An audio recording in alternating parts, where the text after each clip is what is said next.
Manuel Romero, consultor energético de E3 Consultores. Inauguramos en este jueves 23 de noviembre la sección Con Buena Energía para conocer cómo ahorrar energía en invierno, porque desde luego lo que siempre soñamos es reducir nuestra factura de la luz. ¿Se puede llegar a ese ahorro en invierno, Manuel Romero? ¿Qué tal? Muy buenos días. Sí, claro que se puede llegar y lo vamos a intentar analizar hoy. A ver, hemos tenido un parón, como bien sabes, del programa por la situación nacional de estas últimas semanas. De la investidura, que no nos va a ahorrar, sino nos va a incrementar muchos recibos. Pero eso ya es otro tema. Y bueno, estamos teniendo una variación de temperaturas en la calle. Hay un compañero aquí en la radio vuestro que sabe mucho más de esto, pero por lo que he estado leyendo parece ser que para la semana que viene vamos a tener máximas de 11-13 grados aquí, según estuve leyendo ayer. Y esto, lógicamente, nos va a generar un incremento del consumo energético de nuestros hogares, sobre todo la parte de calefacción y también el agua caliente sanitaria, el agua caliente que tenemos en los grifos, que utilizamos para ducharnos o el agua caliente de cualquier grifo, del aseo y la cocina y demás. Y bueno, pues lo que vamos a intentar hoy es dar una serie de consejos, desde los muy básicos hasta consejos lo que son los equipos en las calderas o en los equipos de las bombas de calor, en los aires acondicionados. Pues vamos a ello y vamos a empezar, como decíamos, por lo básico. ¿Qué consejos básicos podemos dar a nuestros oyentes de cara al invierno para ahorrar energía? Bueno, pues vamos a tratar varios temas. En primer lugar, el tema de la ventilación. A ver, todos sabemos que los edificios, sobre todo lo sabemos por todo lo que vivimos, padecimos con la pandemia, en la que nos bombardearon con aquello de la ventilación, la concentración de CO2 y todas esas cosas, ¿no? Que en los colegios había que tener nuestros críos, nuestros hijos tenían las ventanas del colegio abierta para ventilar. En pleno invierno. Hasta el curso pasado. Todo esto es porque, bueno, pues la ventilación de los edificios está relacionada con nuestra salud, ¿no? Entonces, los edificios que no se ventilan, pues pueden generar problemas de salud, sobre todo por la concentración de olores, CO2 y también algunas emisiones que produce pues el mobiliario, la pintura de acabado interior y demás, temas de formaldehídos, compuestos orgánicos volátiles y demás. Entonces, tenemos que ventilar, efectivamente, tenemos que ventilar los edificios, pero un exceso de ventilación, o sea, si ventilamos mucho en invierno, lógicamente nos va a generar un mayor consumo de energía. Entonces, aquí el consejo que podemos dar es, sí que tenemos que ventilar, por supuesto, pero tenemos que intentar que el tiempo en el que tengamos que estemos generando esa ventilación sea el menor posible, ¿vale? Y que sea lo más rápido posible. ¿Cómo podemos conseguir eso? Por ejemplo, en una casa, en una vivienda, abriendo todas las ventanas a la vez y también todas las puertas interiores de la vivienda, para que esas corrientes de aire sean rápidas, se ventile la vivienda de forma más rápida y eficiente posible y en, 15, 20, 30 minutos volver a cerrar y ya tenemos la vivienda ventilada y hemos eliminado todos esos contaminantes.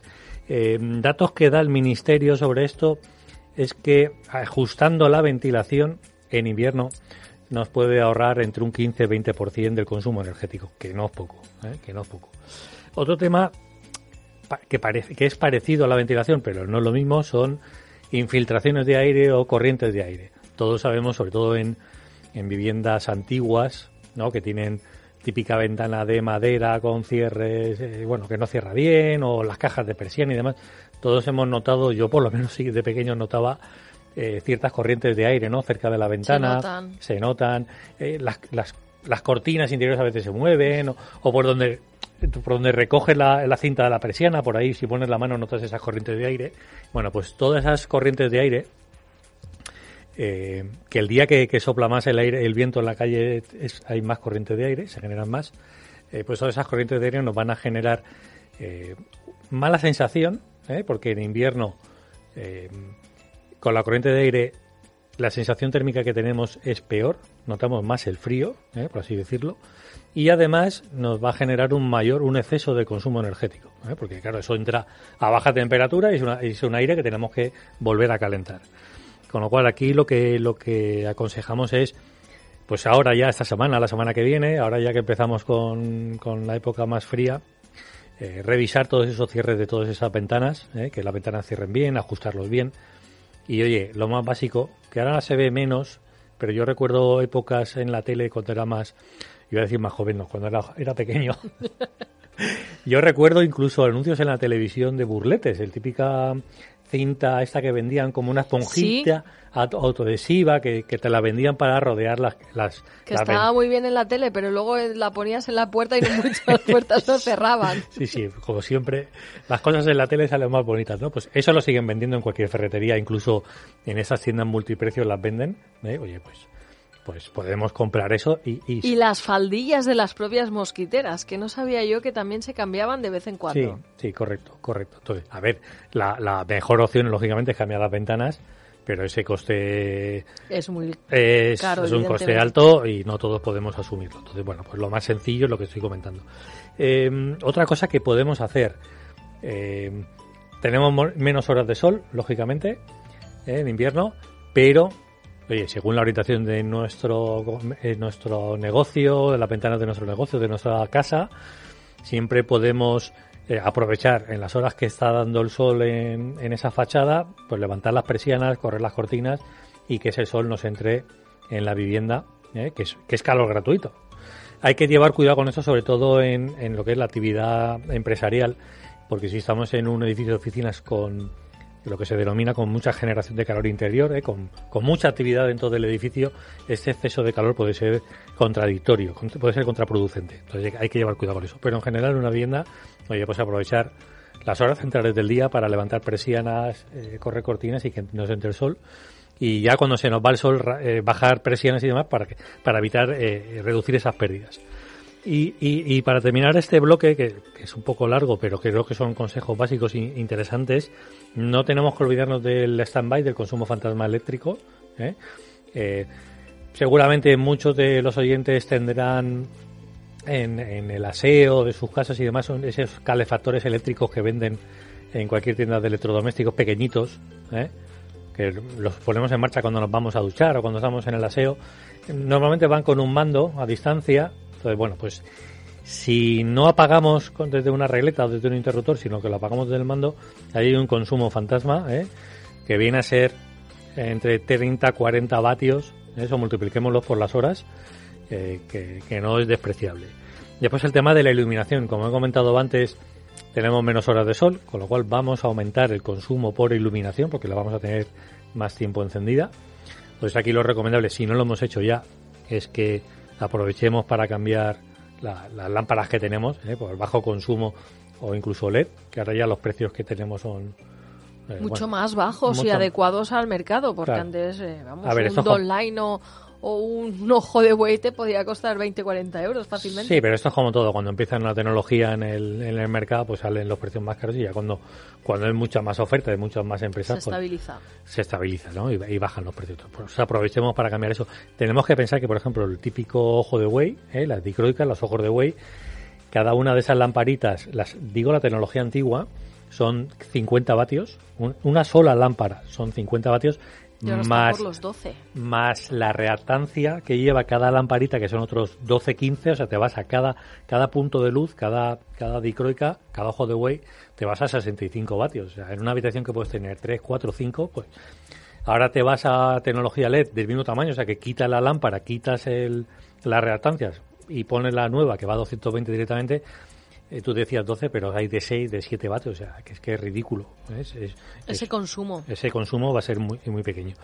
Y por último, y no tenemos que olvidar, antes de pasar a la siguiente pregunta que me vas a hacer, tenemos que recordar que todas las medidas que puso en marcha el gobierno por el tema de reducir el IVA y de intentar que el IPC, esa subida de remontar la época COVID, que también venía por aquí. Pues todas esas medidas tienen fecha de caducidad 31 del 12 de este año, a no ser, esto es como todo, a no ser que lo prorroguen, que no lo sé, porque con los presupuestos que han mandado a Europa y que dicen que, por lo que está leyendo, dicen que van a subir la recaudación un 7%, es decir, van a subir los impuestos un 7%. No sé esto cómo lo van a hacer, pero bueno, no soy experto. Tenemos que recordar que en este momento, en la factura de la luz, por ejemplo, tenemos dos cosas que están reducidas. Por un lado el IVA, que lo tenemos al 5%, pero es el 21%, le toca el 21%. Y por otro lado tenemos el impuesto eléctrico, que ahora está al 0,5, pero es un 5,11. Es decir, si no prorrogan las medidas, a partir del 1 de enero, tendremos 2 incrementos en la factura de energía eléctrica.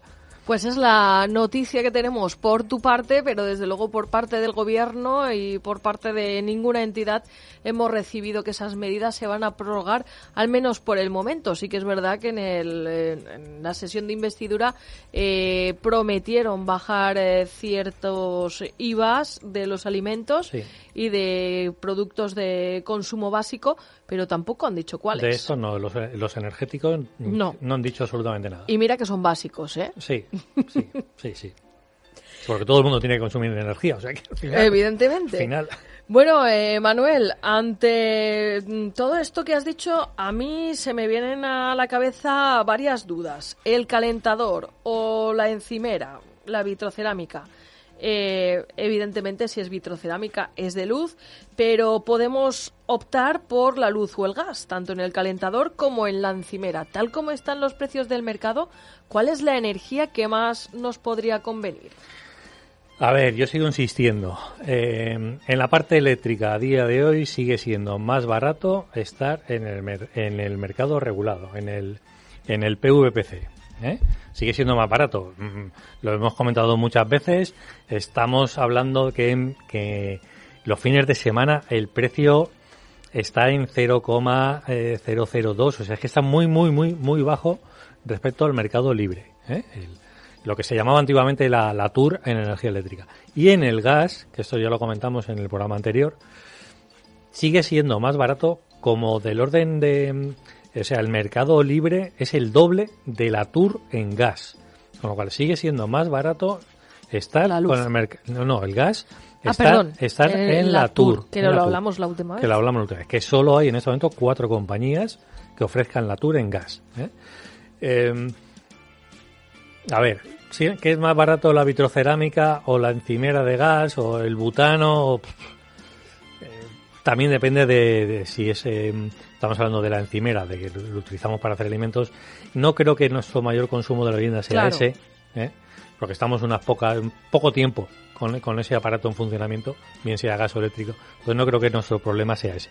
A ver, sabes que hemos comentado muchas veces los cacharritos que yo tengo en mi casa y con los que voy trasteando, y me he llevado una gran sorpresa porque no tenía yo esa cifra en mi cabeza, ¿no? O sea, me he puesto a hacer, con los datos que tengo desde principios de año y la fotovoltaica y demás, me he puesto a hacer un análisis de en qué se reparte el consumo de energía eléctrica de mi casa, y la sorpresa que me lleva es que el 40%, yo tengo termoeléctrico, el 40% del consumo eléctrico de mi casa es el agua caliente sanitaria al año. Estamos hablando de la media anual. Yo tengo bomba de calor en mi casa, pero claro, la bomba de calor la pongo en invierno y en verano. Ese equipo solo lo utilizo unos pocos meses. Consume mucho, pero concentrado en unos meses. Pero ¿te refieres al termo de agua caliente? Sí. El termo que utilizamos para ducharnos. Para ducharnos o por el agua caliente que tenemos en un grifo. Termoeléctrico de toda la vida. Sí. ¿Vale? Un 40%. En el caso de mi casa, un 40%. También hay que ver el tamaño de la unidad familiar que tenemos ahí. Somos 4 en casa. Nos duchamos todos los días, lógicamente. O sea, algunos días 2 veces porque por la mañana y después te vas a hacer deporte, con lo cual quiero decir que... Lógico.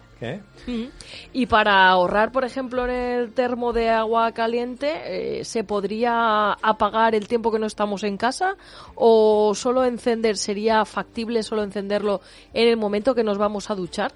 Porque también está esos mitos de que encender y apagar este tipo de aparatos puede ser que a lo mejor al encenderlo tenga que volver a calentar y gaste más y no sea tan... A ver, depende. Hay muchos equipos, mucha tecnología, muchos diferentes equipos en el mercado. Si hablamos de los equipos de gas, los calentadores a gas, ahí nos vamos a encontrar equipos que son instantáneos. Es decir, cuando tú abres un grifo de agua caliente, la llama se enciende en el calentador y te está calentando de forma instantánea el agua. No tiene un acumulador que tenga que mantener.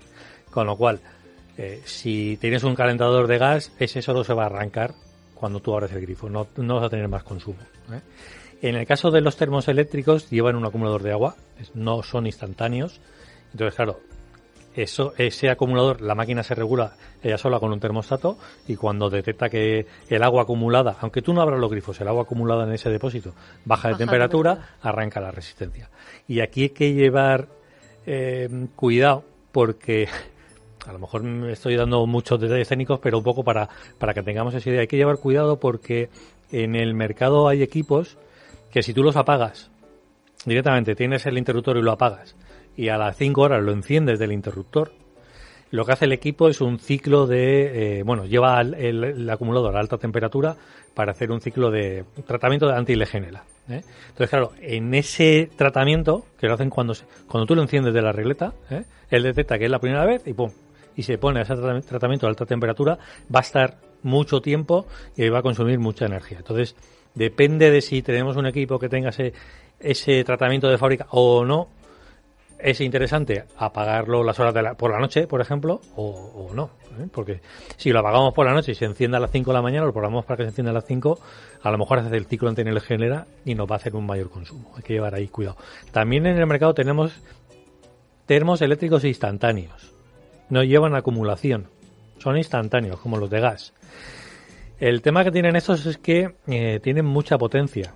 Estamos hablando de 3, 4, 7 kilovatios de potencia. Entonces, claro, eso requiere que tengamos un contrato de luz muy fuerte, con lo cual vamos a pagar más en la parte fija en la factura de electricidad. Bueno, otra cosa que también se escucha mucho es que regulemos bien la temperatura del termostato. En verano hemos aprendido que la temperatura del termostato de las bombas de aire frío tenía que estar en torno a los 26-27 grados. ¿Cuál es la temperatura a la que tiene que estar ahora en invierno? A ver, yo hablo de las cosas ideales, ¿eh? Después ya sé que cada uno... Tiene un termostato en su propio cuerpo. Exacto. Y una casa mejor acondicionada, con revestimientos. Eso es.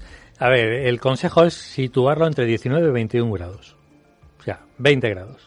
Para quedarnos ahí en la horquilla, 20 grados. Tenemos que saber que por cada grado de temperatura que subimos el termostato, incrementamos el consumo un 7% en calefacción. 7% no estamos hablando de pocas cosas. Claro, si tenemos, por ejemplo, una bomba de calor por conductos y tenemos la manía de encender y ya notar ese calor, quizás lo que podemos hacer es, pues al inicio, darle más temperatura, 23, 24, un poquito más de temperatura durante 30 minutos, que notemos ese, y ya después bajarlo a los 19, 20. ¿Vale?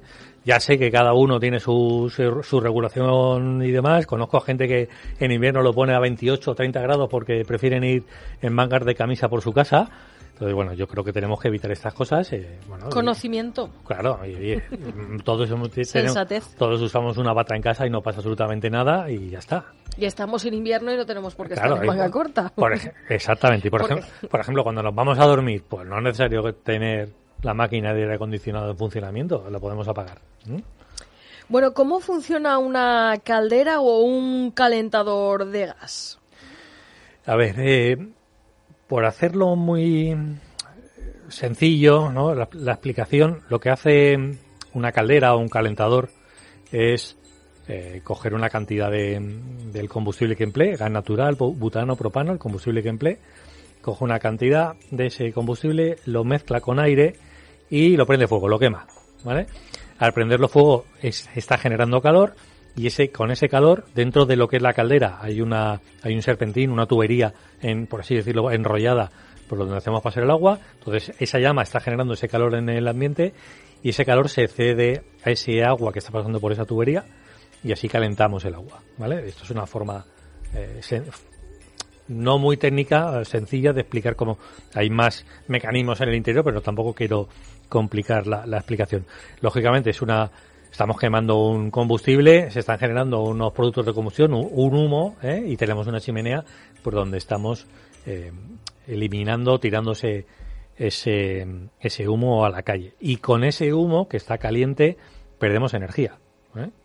Estamos perdiendo energía. Por eso hay unas calderas un poco más modernas que intentan recuperar ese calor de esos humos, que son las calderas de condensación.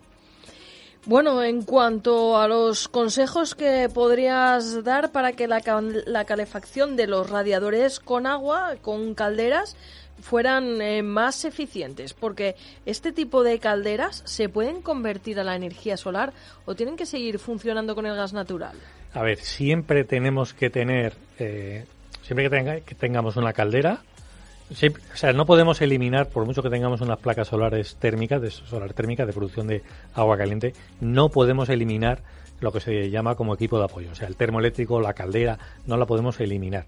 Pensemos en que por la noche no hay sol, o que un día nublado con lluvia y demás no tenemos suficiente sol y no nos va a generar suficiente agua caliente en la instalación solar térmica. Con lo cual, siempre tenemos que tener el equipo de apoyo que se llama, la caldera o el termo.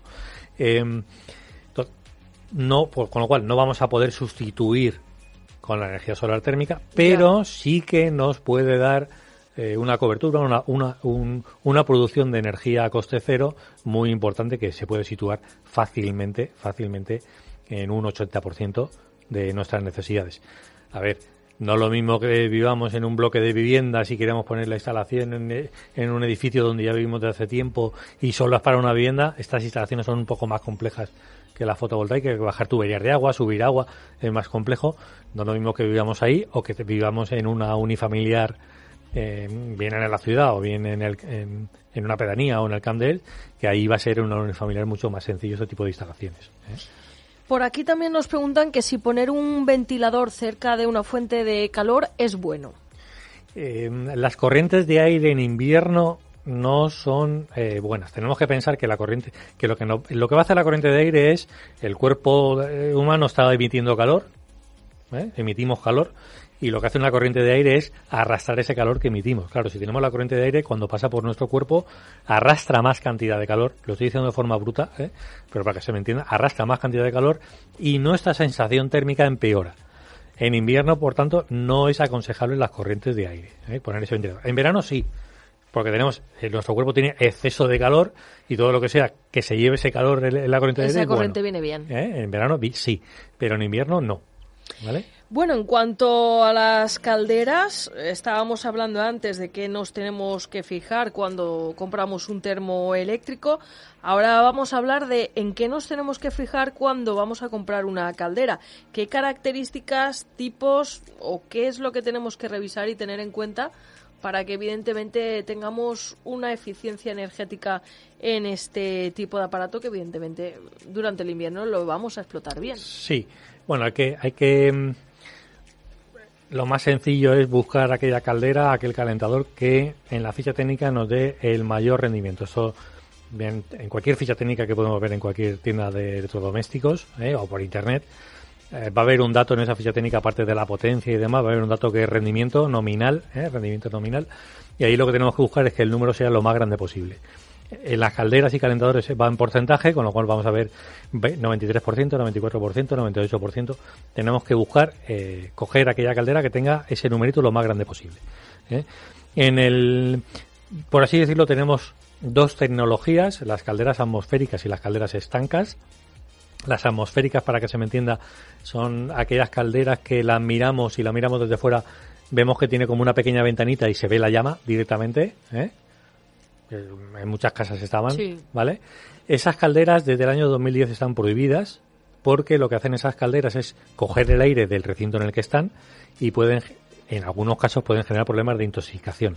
Entonces, desde el año 2010, como digo, se prohibieron. Entonces, en este momento en el mercado solo debería haber calderas estancas. Y dentro de las estancas hay dos tecnologías, básicamente, que son las de baja temperatura y las de condensación.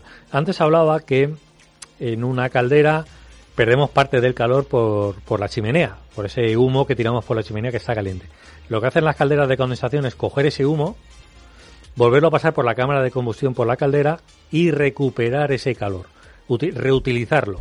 De manera que a la hora de calentar el agua se utiliza el calor que aporta cuando quemamos el combustible más el calor que nos viene de los gases de combustión, de la chimenea, ¿vale? Por eso son las calderas de condensación. Y eso lo que nos hace es que consumamos menos e incrementa el rendimiento de esa caldera, Con lo cual, de cara a comprar un equipo, pues los dos consejos son el que mayor rendimiento tenga y si puede ser que sean de condensación. No tenemos que olvidarnos tampoco que existen las calderas de biomasa, que en este momento, esta semana vi una noticia en la tele, en un telediario, que se ha incrementado mucho la venta de leña, porque hay mucha gente que tiene una chimenea en su casa y lo que hace es calentarse con la chimenea, como se ha hecho toda la vida, con leña. Eso también se puede utilizar, la leña es más barata que el gas natural y demás, o la de biomasa. Y también tenemos las bombas de calor, aire y agua, la aerotermia, eléctrica, en este caso es eléctrica, que tiene un rendimiento mucho mayor. Recordemos que el consumo energético es la energía que necesitamos entre lo que consumimos, es esa división, lo que necesitamos entre lo que consumimos, con lo cual cuanto más grande es el rendimiento, menos consumo energético tenemos, y una caldera de combustible puede estar en torno al 98% de rendimiento, y cuando nos vamos a una aerotermia estamos por encima del 350% de rendimiento, con lo cual tenemos un rendimiento mayor. Nos hemos dejado en el tintero, ¿sí? Creo que el tema de los consejos en las calderas de las calderas de combustible, ¿no? En esa instalación, en esos radiadores, ¿qué consejos? Pues vamos a ello. Bueno, pues este tipo de instalaciones, como digo, es una caldera, nos lleva agua caliente a un radiador, típico radiador que podemos tener en cada habitación, Entonces, vamos a hablar un poco de consejos en el radiador y consejos en la caldera. En el radiador lo fundamental es no taparlos. Hay mucha gente que los utiliza pues para secar la ropa o lo utilizan de tendedero, ¿no? O para colgar ahí algo. A ver, todo lo que pongamos encima al final es una especie de elemento térmico que le ponemos, con lo cual esa emisión de calor la estamos entorpeciendo. Entonces, no taparlos. Y hay una cosa que hay que hacer antes de poner en marcha esa instalación, o sea, cuando va a empezar el invierno y vamos a poner en marcha la caldera, que es purgarlos de aire. Sí. Es un circuito cerrado de agua, el circuito se llena de agua y cuando lo tenemos parado también se llena de aire, y el aire, claro, en la caldera nos calienta agua, pero no aire, con lo cual si tenemos aire en el circuito va a bajar la eficiencia de los radiadores. Entonces lo primero que hay que hacer es abrir la valvulita que tienen, le ponemos en marcha la instalación, abrimos la valvulita y los purgamos de aire hasta que empiece a salir agua por la válvula. Y si es una instalación vieja, sí podemos, vieja que los radiadores tienen la típica mando que abre y cierra el paso simplemente, sí podemos cambiar esos mandos por termostáticos, donde yo puedo poner una temperatura y la propia válvula va a cortar cuando lleguemos a esa temperatura y nos va a ahorrar energía. Entonces, esos 3 consejos básicos, que es no taparlos, purgar el aire, que eso lo tenemos que hacer una vez y ya está, y cambiar a válvulas termostáticas. Fíjate, el purgar el aire, el Ministerio dice que nos va a ahorrar un 5% en el consumo energético. Y lo otro es en la caldera. El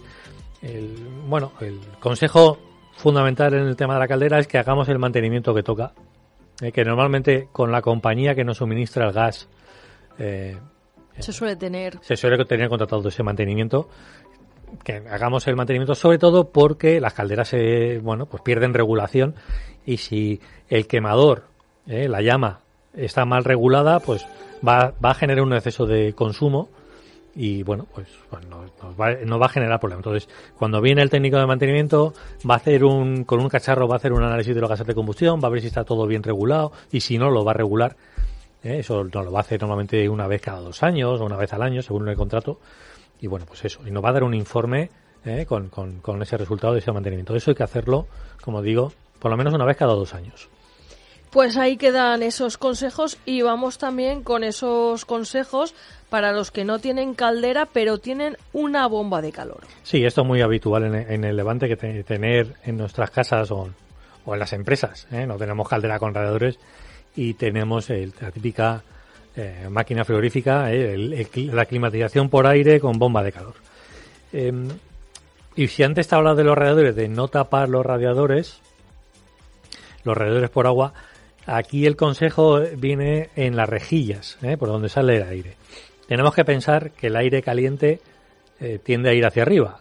Entonces, el aire caliente se va a situar en cada recinto, en las estancias, se va a situar en la parte de arriba del volumen de aire. ¿Qué pasa? Que si la rejilla por donde sale el aire la tenemos orientada a que tire el aire a la parte de arriba del recinto, se nos va a acumular el aire caliente en la parte de arriba. Y bueno, pues el aire frío lo vamos a tener en la parte de abajo, y lo que tenemos que conseguir es que cuando salga el aire caliente por la rejilla, arrastre el aire frío de la parte de abajo del recinto, lo arrastra hacia la parte de arriba. Es muy típico con ese tipo de instalaciones notar pues los pies fríos. Tengo la cabeza caliente, pero los pies los tengo fríos, y muchas veces es por eso. Entonces vamos a intentar mirar las rejillas, simplemente las lamitas que tenemos en la rejilla, y pues orientarlas hacia el suelo, que tienen el aire al suelo, ¿vale? Para tener también los pies calientes y que el aire no se quede solo. Sí, porque lo que va a hacer en la parte de arriba. Ese aire que sale por la rejilla va a empujar el aire frío que tenemos en la parte de abajo del recinto, y lo va a elevar, ¿vale? Si no, se nos va a quedar todo en la parte de arriba. Y el otro consejo, que ya lo vimos en verano, cuando hablamos de ahorrar energía en la época de verano, pues es el mismo. Tenemos que recordar que estas máquinas lo que hacen es coger aire interior de la vivienda o de nuestra oficina y pasarlo por una máquina interior, una máquina que tenemos dentro. Antes de calentarlo, en este caso, lo que hace es pasarlo por un filtro, y claro, ese aire lleva suciedad, lleva polvo, y esas partículas se van quedando en ese filtro. Claro, si al final lo que tenemos es el filtro totalmente tapado, el ventilador que tiene la máquina, el ventilador interior, le cuesta más mover el aire, y al final nos hace consumir más energía. Entonces lo que primero que tenemos que hacer es quitar el filtro y limpiarlo, que esto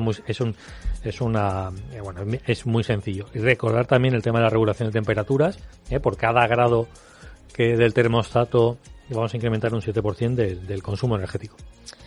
Bueno, pues Manuel Romero, estos han sido muchos de los consejos que hoy hemos podido dar para saber cómo ahorrar energía en invierno, y también para los usuarios que tienen placas solares, cuáles son las horas, en este caso, de mayor productividad, dado que evidentemente se reducen las horas del sol y no siempre que hay sol están produciendo las placas a pleno rendimiento. Claro, efectivamente. Estamos hablando de fotovoltaica en este caso. A ver, depende un poco de la orientación en la que tengamos esos módulos fotovoltaicos. No es lo mismo que los tengamos en una cubierta a este que a oeste o a sur. No va a ser igual. No vamos a tener las mismas horas de incidencia del sol. Lo ideal es que estén orientadas a sur. Eso sería lo ideal. A ver, en medio del campo eso es relativamente fácil. En la ciudad más complejo, más difícil. Si las tenemos orientadas a sur, que como digo es lo ideal, pues lo suyo es yo creo que a las 12 de la mañana, 12, 1, estoy hablando de hora del reloj, 12, 1 de la tarde, ahí va a ser el momento en el que nos va a dar más el sol en el módulo, y es el momento en el que más va a generar. Sí que es verdad que ese módulo va a estar generando pues casi desde las 9:30 de la mañana, hablo de orientación sur, hasta las 4, 4:30, 5 de la tarde, más o menos. Pensemos que a las 6 de la tarde tenemos... puede seguir generando, pero ya con poca potencia, esa instalación. Con lo cual, en esas horas, en esa franja, conviene que, pues si tenemos un equipo de aire acondicionado, una bomba de calor, si tenemos la lavadora, la secadora, que aprovechemos. Concentrarlo en esa franja a partir de las 12, 1 de la tarde. O de las 11 de la mañana. Yo, por ejemplo, ahora el lavavajillas lo programo y le digo que se ponga en marcha a las 10:30 de la mañana, por ejemplo. Pues muchísimas gracias, Manuel Romero, sin duda. Por aquí también nos preguntan que si sabemos a qué precio está la leña y dónde comprarla, aunque bueno, hay cosas evidentemente que se nos escapan, y bueno, pues otros... Ahora ya llegamos tarde, a ver, se puede seguir comprando, pero tenemos que acordarnos que esto es la leña se compra en verano. Correcto, por dos motivos, porque era la ley de la oferta y la demanda. Si tú te esperas el invierno, hay más demanda de leña, con lo cual el precio va a subir, y después va a estar menos seca. Si está más húmeda, nuestra generación de calor va a bajar. Y pesa más. Y pesa más porque tiene más humedad. Entonces, como muy bien has dicho, el mejor momento del año es el verano para comprarla. Pues Manuel Romero, muchísimas gracias por ofrecernos de nuevo esta sección con buena energía, con buenos consejos para ahorrar en las facturas de la luz en invierno. O también si tenemos gas, por supuesto, porque también hemos dado esos consejos de las calefacciones y de las bombas de las bombas de calor y de las calefacciones con gas. Muchísimas gracias y te esperamos la próxima semana con más temas. Pues nada, muchas gracias a vosotros y a los oyentes que nos están escuchando cada 2 semanitas aquí. Hasta la próxima.